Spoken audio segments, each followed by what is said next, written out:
donc limite, c'est trop bas, pour h tendant vers 0 de ln de 1 plus h sur h. D'accord? Alors, vous voyez, on a utilisé la lettre h à la place de x. Bon, vous commencez à sentir le truc. C'est une forme indéterminée 0 sur 0. Pourquoi? Parce que h tend vers 0, donc ça fait ln de 1 en haut. Ln de 1, ça vaut 0. Et en bas, ça tend vers 0 aussi. Donc j'ai 0 sur 0, forme indéterminée. L'une des formes indéterminées les plus pénibles. D'accord? Mais, puisqu'on vous a donné la lettre h, évidemment, ça vous met sur la piste du taux d'accroissement. f de a plus h moins f de a sur h. D'accord? Donc on va reprendre l'exercice. Je vais revenir sur la fonction de logarithme népérien.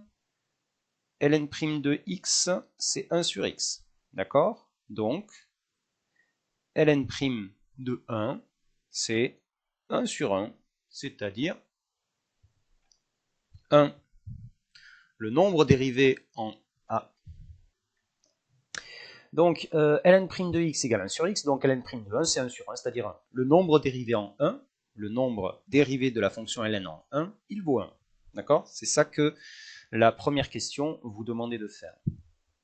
Ok? Alors, dans la deuxième question, qu'est-ce qu'on vous dit? On vous demande de faire le taux d'accroissement. Taux d'accroissement,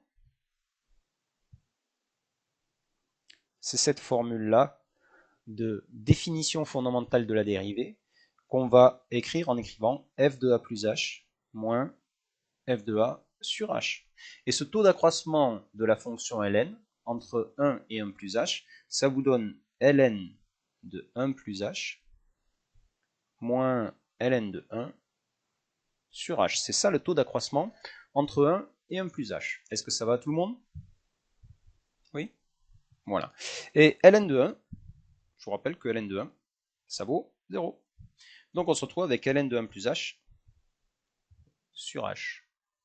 D'accord? Et ça donne exactement la formule qui était là. D'accord? Et par définition, ln' de 1, c'est la limite, lorsque h tend vers 0, de ce taux d'accroissement. D'accord? Et ln' de 1, on vous a demandé de le calculer dès la première question grâce à la formule, et ça fait 1. Voilà une limite avec le ln qui est très difficile à obtenir, et finalement, juste avec le taux d'accroissement, on s'en sort. Ok?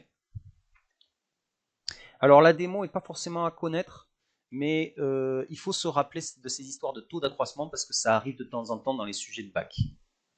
Dans certains sujets de bac, excuse-moi Mal, j'avais pas vu ta demande de ton doigt levé là.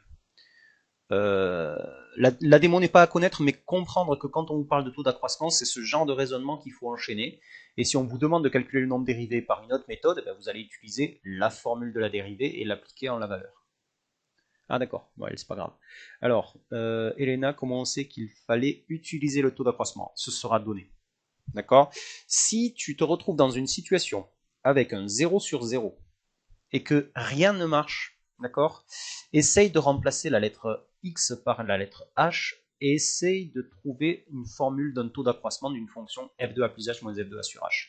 C'est franchement les exercices les plus tordus, mais ça doit faire partie petit à petit de votre attirail d'outils. D'accord? Il faut essayer d'y penser à cette histoire de taux d'accroissement.